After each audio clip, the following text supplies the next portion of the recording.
Hello everyone! Dito nga pala kami ngayon sa Tondo sa lamay ng kasamahan kong namatay sa bombero. Nakisabay ako sa anak ko papunta rito kasi nga maulan, mahirap mag-commute. At duty din naman niya ngayon sa formation. At dito na kami sa may Finance Road sa may National Museum. At yung paglabas namin naman dito sa may Intramuros, ganun pa din, banayad pa din, walang masyadong sasakyan. Mabuti naman, pasalamat ako talaga kasi takot na takot ako kapag marami ang sasakyan.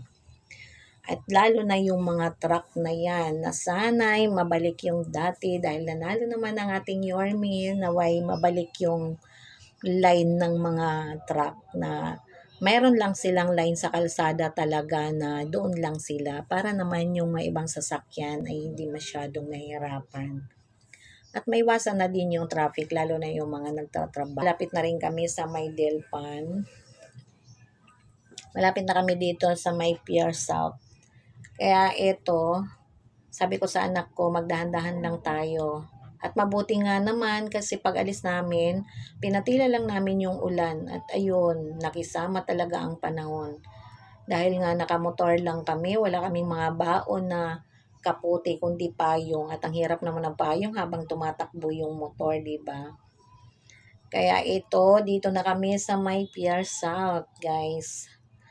Nakita ko na naman yung island na paborito ko na talagang maganda yung kanilang mga pailaw. Ito na, dito na kami sa may Delpan Bridge.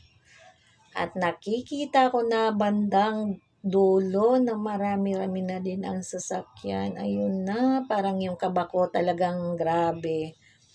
Malaki talaga yung takot ko talaga sa mga ganitong maraming ang madadaanan. Lalo pag nakamotor lang ako. Kasi alam mo na, mahirap na. Dapat kasi doon kami dadaan sa kabila. Mabaha daw doon ngayon sa may Espanya dahil nga sa lakas ng ulan. Ilang araw na din nag-uulan. Diyos ko, parang yung buo yatang July uulanin lang tayo. Ito na nga yung ng karugtong ng Delpan Bridge. Dito na kami sa may Delpan. Sa may eskwelahan ng Almario. Napakaganda rin pala ng eskwelahan ng Almario talaga. Diyos ko, sana yung mga ibang eskwelahan maging ganun din. At ito na nga kami sa may Mel Lopez Boulevard. Nakita ko na yung mga truck. Diyos ko, ito na para nang kinikiliti yung mga talampakan ko na hindi mawari yung kaba sa nakikita ko. Sabi ko sana kung magdahan-dahan lang tayo kasi yung mga truck, walang mga sinisino yan kung tumakbo.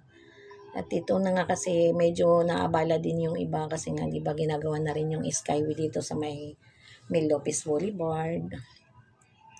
At fast forward, dito na kami sa Borol ng kasamahan namin at ito na nga naka-duty na yung anak ko sa formation para sa kasamahan namin. Marami din naman ng tao, pangalawang araw niya ngayon at 4 na pangkat yung nagpunta dito na mga kasamahan naming bombero. Super lungkot ng pamilya niya, iyak nang iyak. Ito na nga yung mga kasamahan namin na kasama niya sa bombero. Kaya condolences sa pamilya, yun